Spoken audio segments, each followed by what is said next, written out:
চিন্তা করলেন কিভাবে এই কোষ থেকে মানুষকে মুক্ত করা যায়। তিনি 13 বছর একাধারে গবেষণা করেছিলেন। সর্বশেষ তার গবেষণা এটা এসেছে যে 12 মাসের যদি একটা মাস কেউ দিনের বেলা না খেয়ে থাকতে পারে 29 কি 30 দিন একাধারে, তাহলে আসল আল্লাহ যে কোষ দিয়েছিলেন 2 কোটি, বাকি যে কোষগুলো বৃদ্ধি হয়েছে ওই কোষ যখন কিছু খেতে না পায় তখন ওই পাশেরটা খাওয়া আরম্ভ করে। আল্লাহর দেওয়া কোষগুলো এই অটোমেটিক তৈরি হওয়া কোষগুলোকে খেতে খেতে 30 দিনে পুরাটা সাবাড় করে ফেলে। 30 দিন যদি একাধারে খেতে থাকে ওর শরীরে অতিরিক্ত আর একটা কোষও বাকি থাকে না। তার মানে কোষ যখন অতিরিক্ত নেই, আপনি ক্যান্সার থেকে বেঁচে গেলেন, আপনি টিউমার থেকে বেঁচে গেলেন। চিন্তা করছি এই তথ্যটা পৃথিবীর কোন ধর্মে আছে কিনা দেখেন। 4500 ধর্মীয় গ্রন্থ দুনিয়ায় আছে এখন, উনি সবগুলো একটা একটা করে মিলিয়ে না, কোন গ্রন্থে এই তথ্য নেই। সর্বশেষ মুসলমানদের ধর্মীয় গ্রন্থ কোরআন, এইটা তিনি পেয়েছেন। পাওয়ার পরে দেখেন যে এখানে আছে 30 দিন আল্লাহর বান্দারা 1 বছরে না খেয়ে থাকবে। এই তো পেয়েছি আমি যা মনে করেছিলাম। 13টা বছর আমি গবেষণা করে যা পেয়েছি, মুসলমানদের ধর্মীয় কিতাবে এটা অনেক আগেই দেওয়া আছে। আল্লাহ পাক যে বলেন তাসুমু খায়রুল লাকুম ইন কুনতুম তা'লামুন, অবশ্যই রোজা রাখলে তোমাদের উপকারী হবে যদি তোমরা এটা বুঝতে পারো। যেহেতু বিজ্ঞানী এখন বুঝেছে, তথ্য আমরা পেয়ে গেছি, এজন্য ফামান শাহিদা মিনকুমুশ শাহরা ফালিয়াসুম, তোমাদের ভেতরে কেউ যদি রোজার মাস একবার পেয়ে যায়, আল্লাহ বলেন অবশ্যই সে যেন রোজা রাখে। এটা কিন্তু গত বছর যারা আদায় করেছে এবছরে অনেকে কবরে চলে গেছে। এবছর আমরা যারা কালকে থেকে পেতে যাচ্ছি, হেলায় খেলায় নষ্ট করেন না, রোজাটা অবশ্যই আপনি রাখবেন। অনেক গরিব মানুষ আছে বলে হুজুর আমারও রোজা রাখা লাগবে, আমি ভ্যান চালাই। আরে বেটা, অভাবী মানুষের অভাব দূর করার জন্যই তো রোজা দরকার। কারণ রোজার দ্বারা আল্লাহ যেটা মানুষকে তৈরি করে দিতে চায় তার নাম কি? তাকওয়া। বলেন বলেন, আরো জোরে বলেন। কোরআনে কারিমের সূরা বাকারার 183 নম্বর আয়াত আমরা পড়েছিলাম। এই দিকে তাকান। রব্বুল আলামিন বলেন ইয়া আইয়ুহাল্লাযীনা আমানু কুতিবা আলাইকুমুস সিয়াম, ওহে যারা ঈমানের দাবি করো তাদেরকে বলছি আমি কিন্তু রোজার বিধানটা লিখে দিলাম। কি করলাম? পৃথিবীর কোন বিধান আমি লিখে দিলাম এমন কথা কোরআনে আপনি পেয়েছেন? আরেকটা কুতিবা আলাইকুমুল কিসাস, কিসাসের বিধান লিখে দিলাম। কুতিবা আলাইকুমুল কিতাল, কিতালের বিধান আমি লিখে দিলাম। এই দুইটা ছাড়া পুরা কোরআনে আমি কোন বিধান আল্লাহ লিখে দিয়েছেন পাইনি। হ্যাঁ পেয়েছি, ওগুলো আল্লাহ ফরজ করেছেন। এখানে সেখানে ফারদ পাবেন, ফরদুন। কিন্তু রমজানের ব্যাপারে আল্লাহ কথা বলতে গিয়ে বলেন কুতিবা আলাইকুমুস সিয়াম, আমি কিন্তু লিখে দিলাম সিয়ামকে।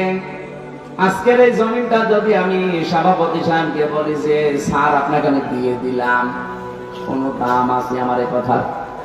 বলেন বলেন। যদি এটা সই স্বাক্ষর করে দলিল করে স্ট্যাম্প করে বলি এই জেনেন এই জমির দাম এখন 1 বিঘা 20 লাখ, এই কথা বলে কেন? ব্যক্তি তো একই, আগে দিয়েছিলাম মুখে মুখে, এখন আমি দলিল করে লিখে সই স্বাক্ষর করে দিয়ে দিলাম, দাম হয়ে গেছে আকাশ আর পাতাল। আগেরটা কোনো মূল্যই ছিল না, পরেরটার মূল্য 20 লাখ। কথা বলেন ঠিক কিনা? রব্বুল আলামিন বলেন আমি রোজা তো তোমাদের জন্য ফরজ করেছি ফারদ ওয়াদ দিয়ে না, কাতাবা দিয়ে। আমি কিন্তু লিখে সই স্বাক্ষর করে দিয়েছি। এত দামি বিধান এটা আমি আল্লাহর কাছে। পৃথিবীর অন্যান্য বিধানগুলো আমি দুনিয়ায় নাযিল করেছি জিবরাইলকে দিয়ে, আর রোজাটা নাযিল হয়নি, এটা আমি আল্লাহ নিজে আমার রাসূলকে আরশে নিয়ে উপহার দিয়েছি। বিশ্বনবী মুহাম্মদ রাসূলুল্লাহ 50 ওয়াক্ত নামাজ পেয়েছিলেন। ভালো করে শুনবেন, আমি বলার জন্য বলছি, শোনার জন্য শুনবেন না, এখানে কিছু নেওয়া লাগবে। 50 ওয়াক্ত নামাজ পেলেন তিনি, 6 মাস রোজা পেলেন, আনন্দে আসছিলেন। প্রতিমধ্যে হযরতে মুসা নবীর সাথে দেখা। হযরতে মুসা ডাক দিয়ে বলেন, ইয়া রাসূলুল্লাহ, আপনার মর্যাদা আমার সাথে বেশি, কিন্তু অভিজ্ঞতা আপনার সাথে আমার বেশি, কারণ দুনিয়ার জীবন আমি পার করে এসেছি। আপনি তো জানেন না বাস্তবতা কি। আপনার উম্মতের যে অবস্থা, 60-70 বছরের বেশি ছাড়া বাঁচে না, আর আমার উম্মত 1500 2000 বছর হায়াত পেয়েছে। ওরা পাহাড় কেটে বাড়ি বানিয়েছে, এত শক্তিশালী ছিল। একমাত্র একটা রোজা ছিল বছরে, আর একটা মাত্র নামাজ ছিল 1 ওয়াক্ত সারা দিনে, তাই আমার উম্মতরা পড়তো না। আর আপনার উম্মত এত ওয়াক্ত নামাজ দিয়েছে, 6 মাস রোজা আপনি আরম্ভ করেন, পারবে না। আপনি যান আল্লাহকে একটু কমান। উনি 1 বার 2 বার 3 বার 4 বার 9 বার ফেরত পাঠিয়েছিলেন। প্রতিবার 5 ওয়াক্ত করে আল্লাহ কমিয়েছেন, 5 9 45 ওয়াক্ত। হযরত মুসা বললেন, না হবে না, আরেকবার যান। বিশ্ব নবী বলেন, হে ভাই মুসা, কি বলেন আপনি? আল্লাহ আমারে দিতে চান আর আপনি বলেন কমান, আমার লজ্জা করছে, আমি আর যেতে পারবো না। আমার উম্মতের ব্যাপার আমি জানিও, পড়বে কি না পড়বে আমি দেখবো, আমি আর যাবো না। সঙ্গে সঙ্গে জিবরাইলকে ওই জায়গায় পাঠিয়ে দিয়েছিলেন। তখন তিনি 6ষ্ঠ আকাশে আছেন। রব্বুল আলামিনের ফেরেশতা জিবরাইল এসে বলে, ইয়া রাসূলুল্লাহ, আল্লাহ আমাকে পাঠিয়েছেন 2টা বিষয় জানানোর জন্য। 1 নম্বরে, আল্লাহ যেহেতু সিদ্ধান্ত নিয়ে রায় দিয়েছেন, ওয়াতাম্মাত কালিমাতু রাব্বিকা সিদকাও ওয়া আদলা লা মুবাদদিলা লিকালিমাতিহি ওয়া হুয়াস সামিউল আলিম। বলেন আল্লাহু আকবার। সূরা আনআম 115 নম্বর আয়াত। খুব ভালো করে খেয়াল করবেন, এখন সেই শিক্ষাটা আসবে, এটা নিয়ে বাড়ি যাওয়া লাগবে। শুধু এসেছেন চলে যাবেন না। এই জন্য আমি মাহফিল করি না, আমি কিছু দেব এমন যেটা কোরআন হাদিসের সাথে মিলে গেলে আপনাকে নিয়ে বাড়ি যাওয়া লাগবে। কথা বলেন না কেন? এখানেই রেখে চলে যান, তাহলে আপনার ওয়াজ শুনতে আসার দরকার কি? বলেন তো, বাড়ি নিয়ে যাবেন কিনা?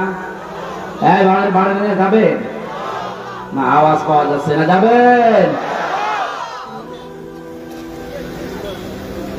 রব্বুল আলামিন 1 নম্বরে বলেন, আমার কোরআনে যত তথ্য আছে সব সত্য। 2 নম্বরে যত তথ্য আছে সব ইনসাফপূর্ণ। 3 নম্বরে আমার কথা কোনদিন রদবদল হবে না, পরিবর্তন হবে না। আল্লাহর কথা যেহেতু পরিবর্তন নেই, আপনি বারবার এসেছিলেন, এই জন্য আপনার কনসিডারের কারণে আল্লাহ কমিয়ে দিয়েছেন। আল্লাহ যে ওটা লিখে ফেলেছেন একবার, ওটা আর পরিবর্তন রদবদল হয় না।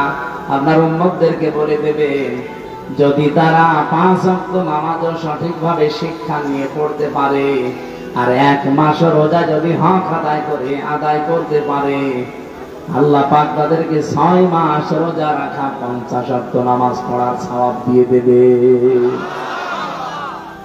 সেই উম্মত আমরা, সেই রোজা আমাদের সামনে।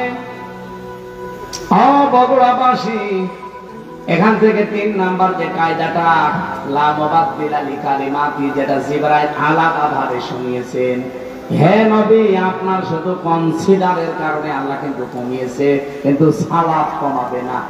যদি 5 ওয়াক্ত হক আদায় করে পড়তে পারে, রোজা রাখতে পারে, আমি আল্লাহ ওইটাই রাখবো যেটা আগে দিয়েছিলাম। কারণ আল্লাহর কথায় কোনো পরিবর্তন, জোরে বলা লাগবে, আল্লাহর কথায় কোনো পরিবর্তন। বাংলাদেশের এমন এমন রায় আমরা 15 বছরে দেখলাম, যেটা পরিবর্তন অলরেডি হয়। এটিএম আজহারুল ইসলামের রায় দিয়েছিল যারা, শুনলাম নাকি কিয়ামত হয়ে গেল পাল্টাবে না, অথচ 3 দিন আগে পাল্টে গেছে। এখন কিন্তু মঞ্জুর হয়েছে, উনি রিভিউ করতে পারবে, শুনানি করতে পারবে। তার মানে এতদিন যা রায় ছিল বোঝা যাচ্ছে এগুলো সব মিথ্যা। আমার মনে হয় সালাউদ্দিন কাদের চৌধুরী, মাওলানা মতিউর রহমান নিজামী, এই মানুষগুলো যদি এখন বেঁচে থাকতেন, আর যদি আগস্টের 5 তারিখের পরে যে পরিবর্তন দেখতে পাচ্ছি, ওনাদেরটাও এখন খারিজ হয়ে যেত, এখন আবার ওনাদের জামিন মঞ্জুর করানো যেত। হ্যাঁ, কিছু বদনসিব মানুষ আছে যাদের ভাগ্য খারাপ, এই মানুষগুলো এখন আরম্ভ করেছে 25 তারিখের পর থেকে যে না, ওনার সাজা হয়ে গেছে, ওনার মঞ্জুর করা ঠিক হয়। সাজা হয়ে গেলে যদি তার এটা আপিল ডিভিশনে মঞ্জুর করা ঠিক না হয়, তার এক জিয়া সাহেবের 9 বছর সাজা হয়েছে, তার স্ত্রীর 3 বছর সাজা হয়েছে। এক কথা বলছে না, খালেদা জিয়ার 6 বছর সাজা হয়েছে। কেন তাদেরকে সাজা থেকে মুক্ত করে মুক্ত জীবনে তাদেরকে ফিরিয়ে দেওয়া হবে? ওনাদের মামলা ইনাদের মামলা, সাজা তো সবারই এক। আপনি কেন পক্ষপাতিত্ব করেন? এই কথা যদি কেউ বলে, আল্লাহর অভিশাপ তার উপরে, তার বিবেক বুদ্ধি সব মারা গেছে। সালাউদ্দিন কাদের চৌধুরী চট্টগ্রামের, উনি বেঁচে থাকলে এখন মুক্ত জীবনে ফিরে আসতে পারতেন।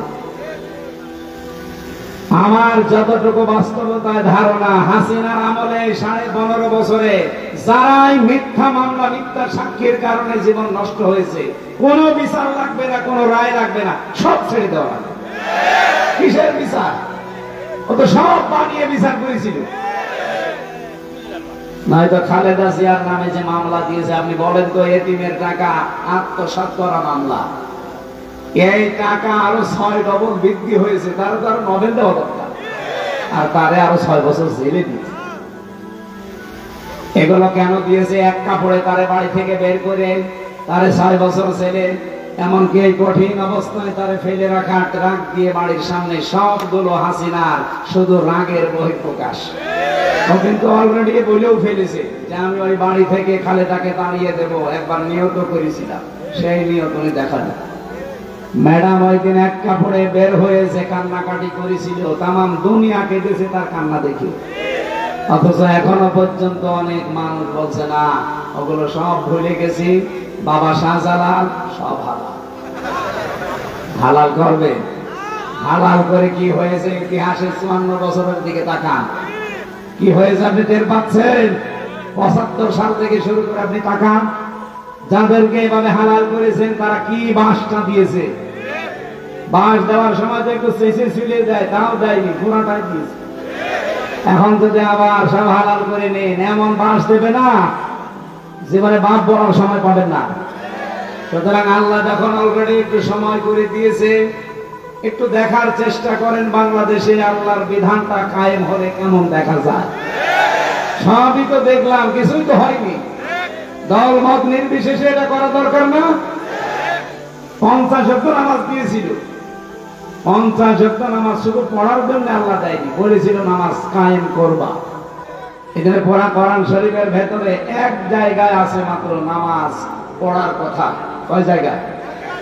কোন জায়গায়? ফাসাল্লি লিরাব্বিকা, ফাসাল্লি পর্যন্ত ঠিক আছে। বাংলাদেশে বহু মানুষ নামাজ পড়ে, কি করে কথা বলে না কেন? কিন্তু এর পরের শব্দ কি? ফাসাল্লি লিরাব্বিকা। শুধু নামাজ পড়লেও হবে না, রবের জন্য পড়া লাগবে।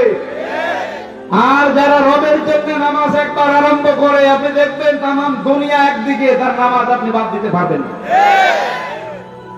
আমি আমার রিমান্ডে দেখেছিলাম, আমার সামনে দিয়ে যে লোকটাকে নিয়ে গেল তার এই নখ তুলেছি, বলছিল যে হামজা ভাই, আমাকেও নিয়ে গিয়েছিল ওই মেশিন গুলো দেখাতে, আমার তোলেনি কিন্তু নিয়েছি। ডিম আমাকেও দেখিয়েছে, এরকম একটা চেয়ারে বসিয়ে দেয়, হাতের সাথে পায়ের সাথে বেল লাগিয়ে দেয়, গলার সাথে একটা ক্লিপ লাগিয়ে দেয়, মাথায় একটা কালো কাপড় দিয়ে একটা শর্ট সুইচ টিপ দেয়, এক টিপে 120 বার করে। টের পাচ্ছেন 120 বার 1 মিনিটে? 1 সেকেন্ডে কয়বার হয়? চিন্তা করতে পারেন, আপনি ঘুরে দেখান তো। এতটুকু যদি ছেড়ে দেয় যে ভাই যা তোরে আমি একবারে 2-4 বার একটু শর্ট দিলাম চলে যা, না, এবার এমন একটা মেশিন নিয়ে আসে এই হাতের সাথে পায়ের সাথে একেবারে খাপ খাওয়ানো। শুধু আপনার এখানে ধরবেন, একবার টিপ দেবে, সব নখগুলো খুলে চলে যাবে। আর নখ খুলে গেলেই ফিরকি দিয়ে রক্ত বের হয়। আপনি নখ খুলে দেখেন কি রক্ত বের হয়। রক্ত যেই ফিরকি দিয়ে বের হবে তখন পাতলা মিহি যে লবণ ওটা ছিটিয়ে দেয়। বলতেই যদি আমার এমন লাগে, আমি নিজে ফেস করে আসলাম, কত বড় কঠিন ছিল বলেন তো। আপনি তো নিজেকে কোনোদিন আয়না ঘরের সামনে দাঁড় করা, যে ব্যারিস্টার আরমান 8 বছর ছিল ওই ঘরটায়, এদিকে 3.5 হাত, এদিকে 1.5 হাত, সামনে টয়লেট দেওয়া, যার কোনো দরজা নেই, কোনো দেওয়াল নেই, ওদের সামনে বসে টয়লেট করা লাগে। আমি নিজে করেছি। জেলখানায় তো তাও অন্তত 1-1.5 হাত টয়লেটের দরজা দেওয়া আছে, আর ওখানে কোনো দরজা নেই, আবার পায়ের সাথে চেন বাঁধা থাকে। আপনি কতক্ষণ থাকতে পারবেন এইভাবে? 2 দিন, 5 দিন, 7 দিন। ওটা লোক 8 বছর কাটিয়েছে, 10 বছর কাটিয়েছে আমার আজমি ভাই। এখনো পর্যন্ত অনেকে জালেমের সাফাই গায় আর বলে না এটিএম আজহারুল সাজাপ্রাপ্ত মানুষ, ওনারে মামলায় জামিন দেওয়া হবে কেন? ওর জবাই করা দরকার। সরকার হাসিনার আবার মামলা কিসের? ও তো যা করেছে সব আগে পড়ে ওর বাবার ওই হত্যার প্রতিশোধ নেওয়ার জন্য। ওর বাবার নাম শুনলে আজ পর্যন্ত কোন মানুষ কথা বলেছে যে শহীদ বঙ্গবন্ধু? না, আমি পাইনি। কিন্তু আপনাদের বগুড়ার সন্তান শহীদ জিয়া নাম শুনলে মানুষ আগে শহীদ বলে। কেন? এমনি এই শব্দটা তো খেলাধুলা জিনিস না যে ডাক্তার নামের সাথে লাগিয়ে দেবে। শহীদ হওয়া কত বড় দামি জিনিস আল্লাহর কাছে জানেন? শহীদরা মরে গেছে কথা বলা নিষেধ, শহীদরা মরে গেছে ধারণা করা নিষেধ। কত দামি শব্দ! এই জন্য আমরা শহীদ বঙ্গবন্ধু আজ পর্যন্ত কারো মুখে শুনি না, কেউ বলেন না। এতটুকু বলে যে ওনারে ওইভাবে মারা ঠিক হয়নি, ওনারে টুকরো টুকরো করার দরকার ছিল। কিন্তু শহীদ জিয়ার নাম শুনলে আপনি বলেন, নাম শুনলে আগে মানুষ শহীদ বলে। উনি যে কাজটা করে দিয়েছিলেন আরাফাতের ময়দানে, ওনার জীবনে কি কবুল হবে না হবে আমি জানি না, তবে এই কাজটা আমার মনে হয় আল্লাহ ভালো লেগেছে। লক্ষ লক্ষ মানুষ সেখানে যে ছায়ায় আশ্রয় পায়, আমি নিজেও সে আশ্রয়ে ছিলাম ছায়ায়। মন থেকে এমনি দোয়া আসে, আল্লাহ এই ছায়াটা যিনি দিলেন তৈরি করে, তার মাথার উপর তোমার কুদরতের ছায়া তুমি দিয়ে দিও। আরাফাতের ময়দানে হাসিনের দোয়া আল্লাহ ফেরত দেয় না, কবুল হয়। লক্ষ লক্ষ হাসিরা এই দোয়া করে শুধু ওই নিম গাছের জন্য, কবুল হবে না? আমিও মন থেকে লোকটার জন্য শ্রদ্ধা এবং সম্মান নিয়ে দোয়া করি, আল্লাহ যেন শহীদ জিয়াকে শহীদ হিসাবে কবুল করে এবং তাকে যেন মাফ করে দেন। বলেন আমিন। এই জিয়া পরিবারটা আপনারা জানেন একটা মাজলুম পরিবার। তার একটা ছেলেকে মেরে ফেলেছে, বউটাকে জেলে রেখেছিল, একটা ছেলে তো বাইরে। কত বড় কঠিন পরিস্থিতি পার করলো, অথচ এই দলের ভেতরে এখন বাম আর রাম 2 গ্রুপ হয়ে একটা অলরেডি দাদা বাবুদের সাথে বাবা শাহজালাল সব হালাল করার চেষ্টায় আছে। আর একটা গ্রুপ যেটা ডানপন্থী, এত কঠোর, কোন ভারত না কোন পাকিস্তান না, এই দেশ চলবে আমাদের নিজেদের ভোটে। আর আমরা এইটা চাই, এদেশের মাতব্বরি কোন ভারত না, কোন চীন না, কোন পাকিস্তান না, কোন সৌদি আরব না, এখানে চলবে আমাদের মন মতো। যেহেতু 96% মুসলমান এখানে আমরা বাস করি, আমরা আল্লাহর গোলাম পরিচয় দেই, সুতরাং আমরা আল্লাহর বিধান এখানে চাই।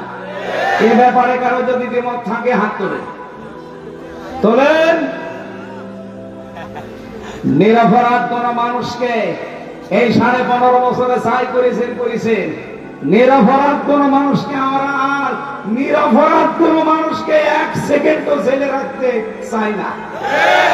এই জন্য 15.5 বছরে যারা মিথ্যা মামলার আসামি, যারা মিথ্যা সাক্ষীর জন্য জীবনটা শেষ করে দিল, আমরা চাই কোনো বিচার করার দরকার নেই। আইন মন্ত্রণালয়ে যিনি দায়িত্বে আছেন, আপনি ঢাকা ভার্সিটির একজন শ্রদ্ধাভাজন স্যার, আপনার সম্পর্কে অনেক কিছু তথ্য এখন সামনে আসছে। আশা করছি সাপ তুলতে যে কি কেসে ফুটতে যে আবার সাপ বেরিয়ে যেন না আসে। এটা আমার সামনে শুধু 10,000 20,000 মানুষ না, এখন 18 কোটি মানুষ আমার সামনে। এটা রেকর্ড হচ্ছে, সারা দুনিয়া চলছে। সবার পক্ষ থেকে আমি আহ্বান জানাচ্ছি আমার ইমানের দাবি থেকে, এটিএম আজহারুল ইসলামকে নিঃস্বার্থে মুক্তি দিয়ে তার কাছে ক্ষমা চাওয়া। হ্যাঁ, কথা বলেন না কেন? এই বৈধ দাবিতে আপনারা নেই? কারা আছেন দেখি তো ভাই? লিল্লাহে তাকবীর। দেখেন তো হাত তোলেন কে?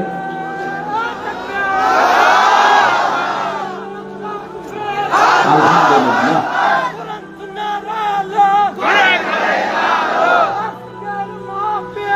আমার ভাইরা,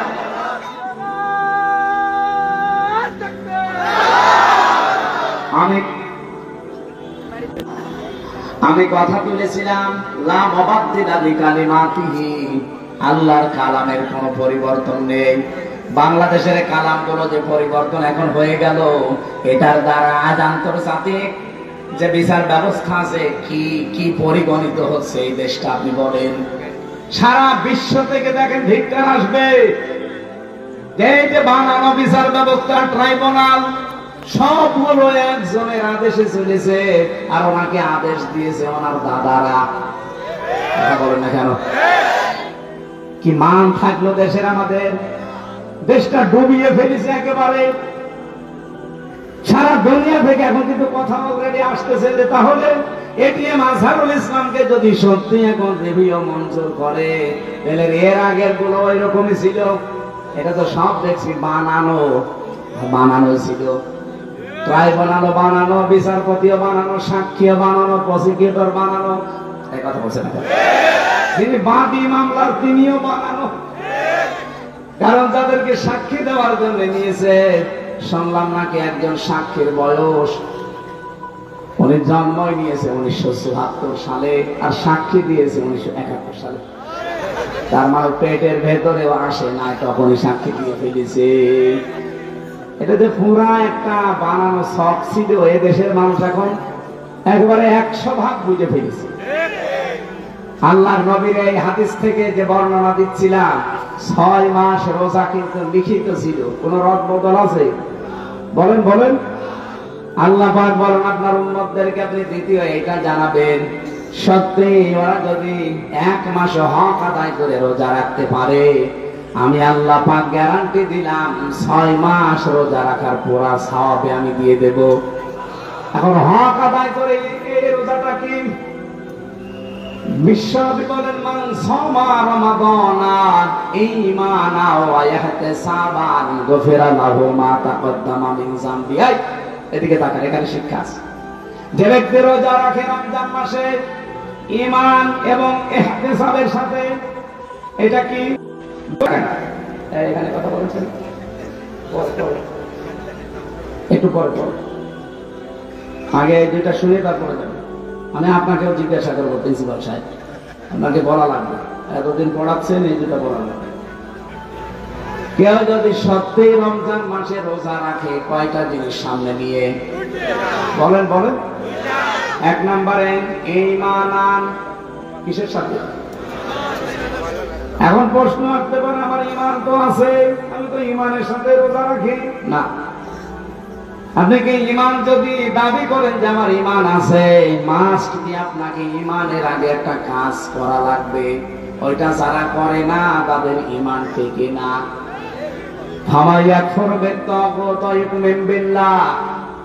আল্লাহ পাক নিজে বলেন সূরা বাকারা 256 নম্বর আয়াতের মাঝের অংশে আছে, কেউ ঈমান আনতে চাইলে তার প্রথম কাজ হবে সে যেন তাগুতকে ছেড়ে দেয়। তাগুত কাকে বলে? তাগুতের অর্থ 4টা। 1 নাম্বার তাগুত হচ্ছে ওই শক্তি সে আল্লাহর হুকুম নিজে মানে না, অন্য কেউ মানবে, মানতেও দেয় না। বলেন তো এই তাগুত পৃথিবীতে নেই? হ্যাঁ বলেন না কেন? চারিপাশে আমাদের এই শক্তি আছে, নিজেও মানে না, কেউ মানবে, মানতেও দেয় না। 2 নম্বরে তাগুত শয়তান। 2 নম্বরে কি? 3 নম্বরে তাগুত মানুষের তৈরি করা আইন। এটা আপনার ঘা লেগে গেল না? আমি কি গোপন করে দেব? না, গোপন করার জন্য আসে না। গোপন করলে আমার ওয়াজ শোনা যায় না। সুতরাং মানুষের তৈরি করা আইন যারা দুনিয়ায় প্রতিষ্ঠা করার কাজ করেন, আপনি কিন্তু তাগুত। আপনার ঈমান এখনো আনাই হয়নি। আর আপনার এই যে ঈমান দিয়ে আপনি রোজা রাখবেন, রোজার যে পরবর্তী শব্দ গফিরা লাহু মা তাকদ্দামা মিন যামবি, আপনার সব অপরাধ আল্লাহ মাফ করে দেবে। দেবে কি করে? আপনি তো রোজা রেখেছিলেন ঈমান ছাড়া। আপনি কি মনে করেন যে পৃথিবীর অন্যান্য ধর্মে যারা আছে তারা রোজা রাখে না? আমি বাইরের দেশগুলোতে ইহুদিদের সাথে মিশেছি, খ্রিস্টানদের সাথে মিশেছি, বৌদ্ধদের সাথে মিশেছি, আর মুশরিক তো পাশেই আছে। এদের সাথে তো পিরায় পিরায় দেখা হতো আগে। কারণ এই বাংলাদেশের ছাড়া আমার বেশি অনুষ্ঠানগুলো ভারতে হয়েছে। আশপাশে কোনো প্রদেশ আমার বাকি নেই। এদের আপনাদের চাইতে ওদের সাথে আমার মেলামেশা বেশি আছে। দেখেছি এই বিশ্বের যে কয়টা নাম বলছি, প্রত্যেক জাতি কম বেশি রোজা রাখে, কিন্তু তাদের রোজা আমাদের আল্লাহর নির্দেশ এবং রাসূলের দেখানো পথে না। খ্রিস্টানরা রোজা রাখে, ওরা ইফতারি করে না। ইহুদিরা রোজা রাখে, ওরা সেহরি করে না। আর হিন্দু যারা কেউ মরে গেলে ওরাও রোজা রাখে, উপোস থাকে, ওরা সেহরিও নেই, ইফতারিও নেই। আমাদের নবী যে আনন্দের কথা জানিয়েছেন, লিসাইমি ফারহাতান, ফারহাতুন ইনদা ফিতরিহি ওয়া ফারহাতুন ইনদা লিকাই রাব্বিহি। ইবনে মাজাহ শরীফের হাদিস। নবীজি বলেন প্রতিটি রোজাদারের জন্য দুইটা আনন্দের জায়গা আছে। এক নম্বরে ও যখন ইফতারি নিয়ে বসবে সারা দিনের পরে, তখন একটা আলাদা আনন্দ আল্লাহ তাকে দান করবে। দুই নম্বরে যখন রোজাদাররা রায়্যান নামক দরজা দিয়ে প্রবেশ করে আল্লাহর সাক্ষাৎ পাবে, এটা সবচাইতে বড় আনন্দের বিষয়। অন্যান্য জাতির রোজা কি আমাদের মতো? বলেন বলেন। প্রথম নম্বরে কি বললাম? রোজা রাখতে হলে আপনাকে এক নম্বরে ঈমান, ঈমানের সাথে। আর ঈমান আনতে হলে আগে আপনাকে তাগুত ছাড়া লাগবে। যারা আল্লাহর বিধান মানে না, মানতে দেয় না, এটা মাইনাস, শয়তান মাইনাস। এখন যদি বলেন শয়তান পাবো কোথায়? আছে শয়তান নেই? যারা অহংকার করে তারা শয়তান, যারা অপচয় করে তারা শয়তান, যারা যৌনতা ছড়ায় তারা শয়তান। এরকম সৃষ্টিতে নেই। আসতে বলেন কেন নেই? শয়তান খোঁজা লাগে। শয়তান তো তারা যারা অহংকার করে, শয়তান তারা যারা অপচয় করে, শয়তান তারা যারা নিজেদেরকে যৌন অঙ্গ যেগুলো গোপন রাখা দরকার এগুলো মানুষকে দেখায়। শয়তান খোঁজার জন্য আমেরিকা যাওয়া লাগবে? বগুড়াদের শয়তান আছে না? এইগুলো থেকে মুক্ত হবে। তিন নম্বরে মানুষের তৈরি করা আইন যারা কায়েম করতে চায় এরা শয়তান। এই তাগুতের সাথে যারা আছেন তাদের রোজা হচ্ছে। এগুলো ছেড়ে দিয়ে রোজা রাখেন, ঈমান হইল। দুই নম্বরে ইহতিসাব, এটা হিসাব থেকে এসেছে। আপনাকে একেবারে পঙ্খানো হিসাব নিকাশ করে করে সামনের জীবন আপনি চালাবেন। কি দিয়ে? আল ফুরকান। কোরআনের 55টা নাম আছে, তার একটা নাম হচ্ছে ফুরকান। নাম কি? সত্য মিথ্যা পার্থক্য করে বাকি জীবন আপনাকে চালানো লাগবে। আমি বলেছিলাম না আজকে একটা ফরজ জানাবো, আর সব ফরজের বড় ফরজ জানাবো। ফরজ হচ্ছে রমজানের রোজা, আর সব ফরজের বড় ফরজ হচ্ছে কোরআন দিয়ে হক আর বাতিল পার্থক্য করে বাকি জীবন চালানো। এই ফরজটা মানা যাবে না, এইটা এখন দরকার। রমজান আসবে, চলে যাবে 30 দিন পর, কিন্তু আপনি যদি হক আর বাতিল পার্থক্য করে কোরআন দিয়ে জীবন চালাতে না পারেন, আপনার বড় ফরজ আদায় হয়নি, কিয়ামতে ধরা খাবে। আল্লাহ তাআলা এগুলো এমনি দেয়নি আপনাকে। ইউরিদুল্লাহু বিকুমুল ইসরা ওয়া লা ইউরিদু বিকুমুল উসরা ওয়া লিতুকমিলুল ইদ্দাতা ওয়া লিতুকাব্বিরুল্লাহা আলা মা হাদাকুম ওয়া লাআল্লাকুম তাশকুরুন। ইয়াদের ব্যাখ্যা আমি পড়েছি। আমার উপরে কথা বলে কারা কইরা? শেষ করে দেবো নাকি? বেশি রাত হয়ে গেছে, সেহরি খাওয়া লাগবে আজকে নাকি? সেহরি কালকে ইনশাআল্লাহ।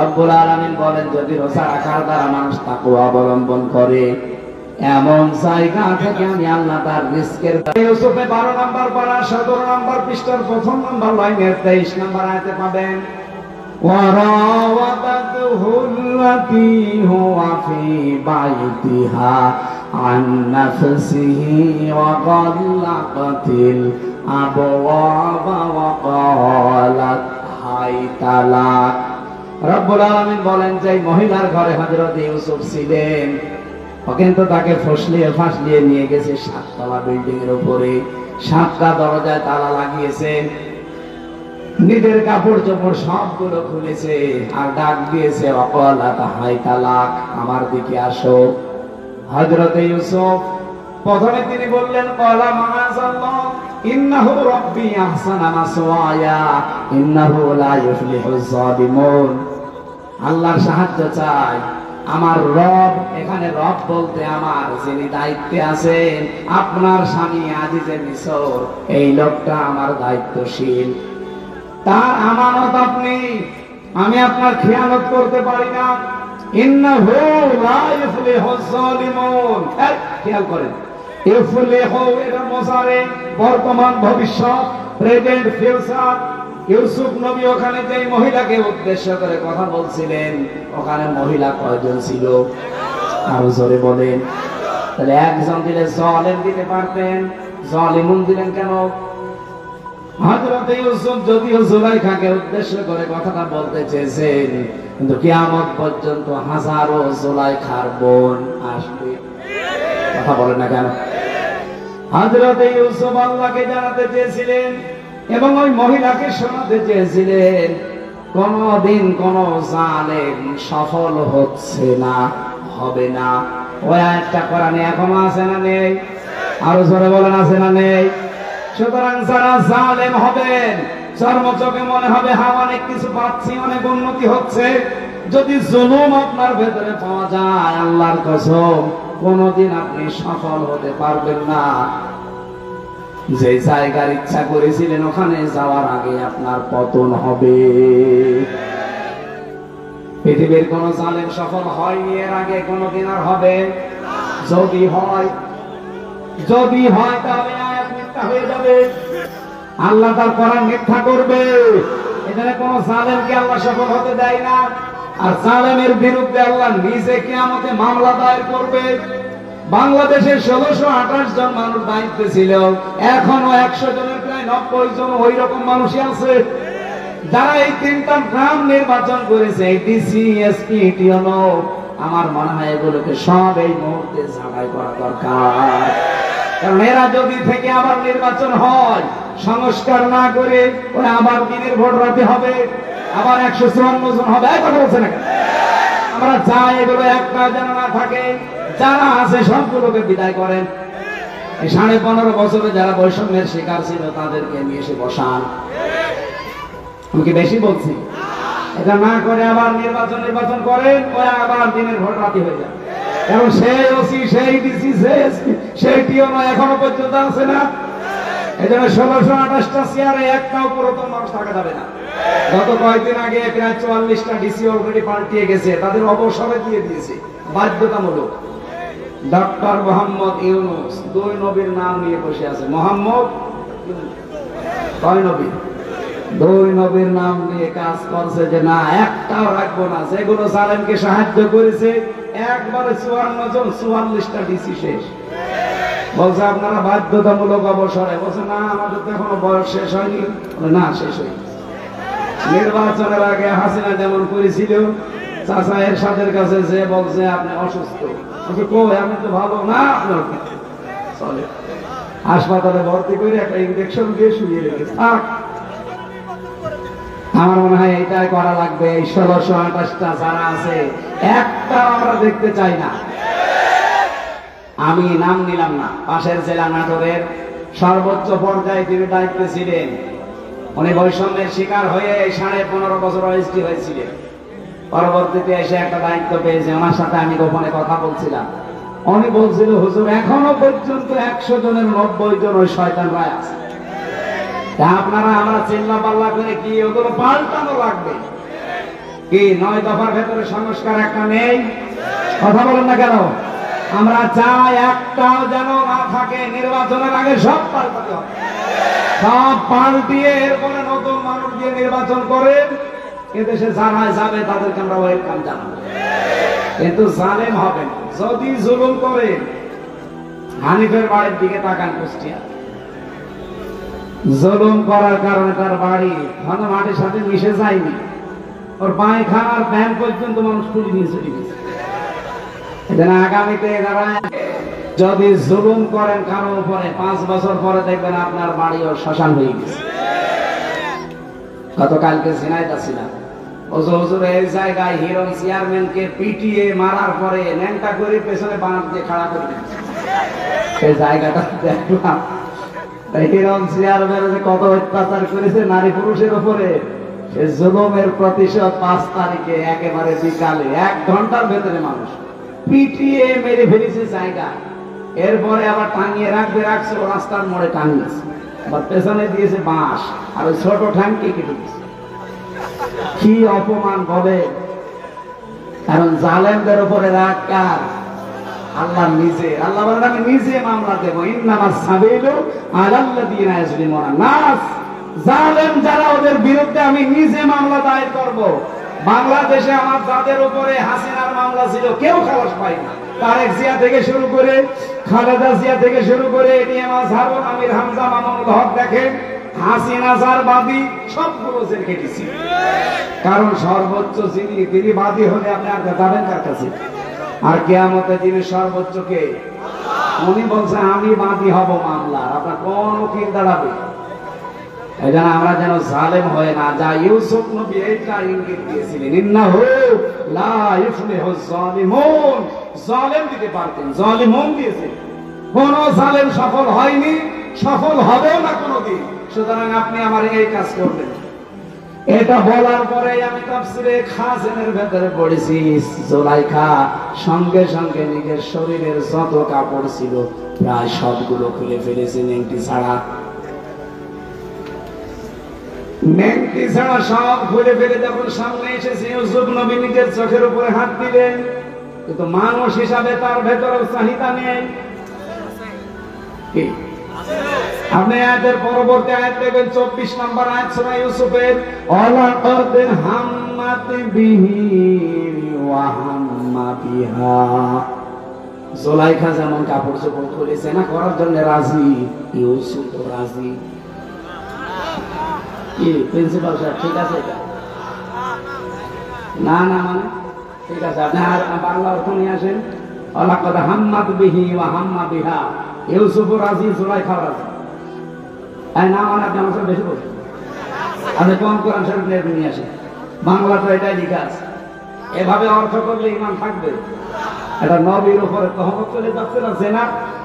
অথচ আল্লাহ কিন্তু এইভাবেই নাযিল করেছেন, ওয়ালাকাদ হাম্মাত বিহি ওয়া হাম্মা বিহা। আরে ভাই, এই জন্যই তাফসীর মাহফিলে আসতে হয়। যদি সবই বুঝে ফেলেন তা আমি কি ঘাস কাটছি? আল্লাহ রাব্বুল আলামিন বলেন দুইজনে কিন্তু এগ্রি হয়ে গিয়েছিল। এখানে একজন পুরুষ, ওয়ালাকাদ হাম্মাত, মহিলার শব্দ আল্লাহ দিয়েছেন মুআন্নাস।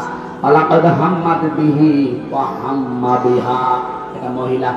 একটা পুরুষের নাম মহিলার নাম দিয়ে আল্লাহ জানাতে চায়, জুলাইখা তো আগেই রাজি ছিল, ইউসুফও রাজি হয়ে গিয়েছিল।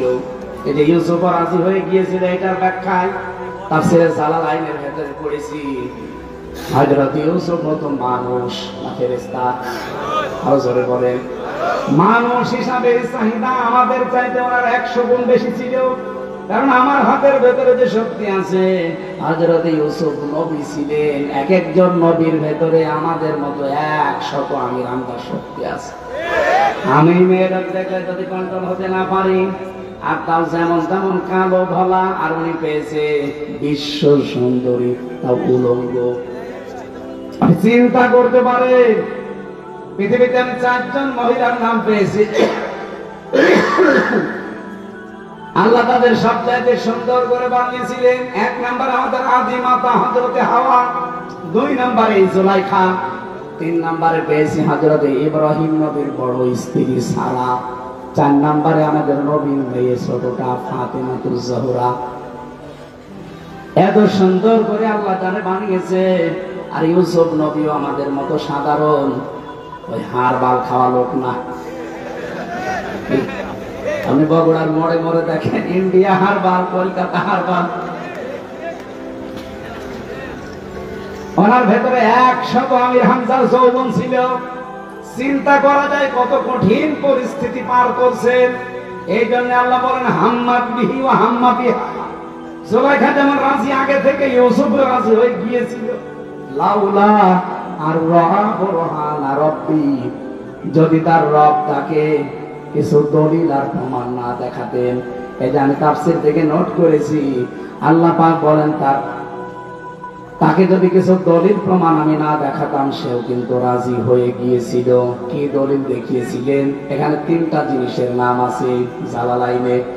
1 নম্বরে তিনি দলিল দেখলেন ওই ঘরের ভেতরে হযরত জিবরাইল হাজির হয়ে গেছে। কেন হাজির হয়েছিলেন? 1 নাম্বার কারণ হচ্ছে এত কিছু সামনে পাওয়ার পরও হযরত ইউসুফ এগিয়ে যাননি, উনি খালি পিছাচ্ছিলেন।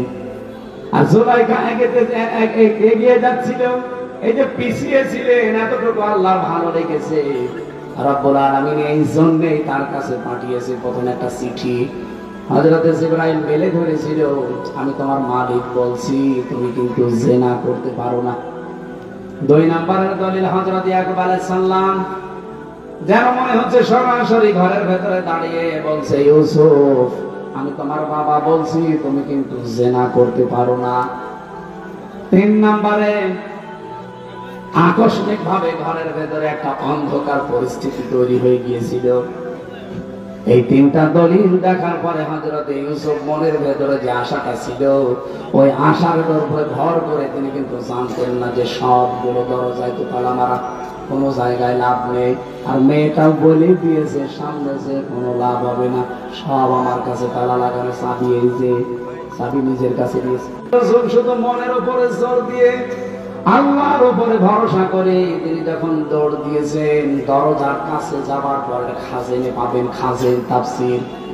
দরজা প্রথম যেটা ওর কাছে যাবার পরে দেখে না, দরজা খোলে না।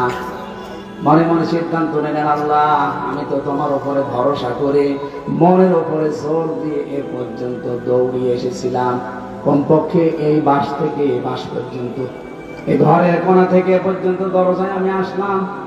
দরজা তো যে অবস্থা, তো নিচে মানুষের ভাঙা সম্ভব না, তালা লাগানো। ইউসুফ নবী কয়েক সেকেন্ডের ভেতরে ভাবছিলেন ওই মহিলাও দৌড় দিয়েছে। প্রথম নাম্বারে যখন 1 পা 2 পা করে জুলাইখা এগিয়ে আসে, ইউসুফ নবী তো চোখ বন্ধ করেছিলেন।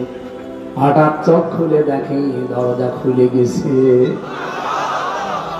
রব্বুল আলামিন বলেন, ওয়া ইয়াত্তাকিল্লাহা ইয়ারযুকহু মিন হাইসু লা ইয়াহতাসিব ওয়া ইয়াতাওয়াক্কাল আলাল্লাহি ফাহুয়া হাসবুহু।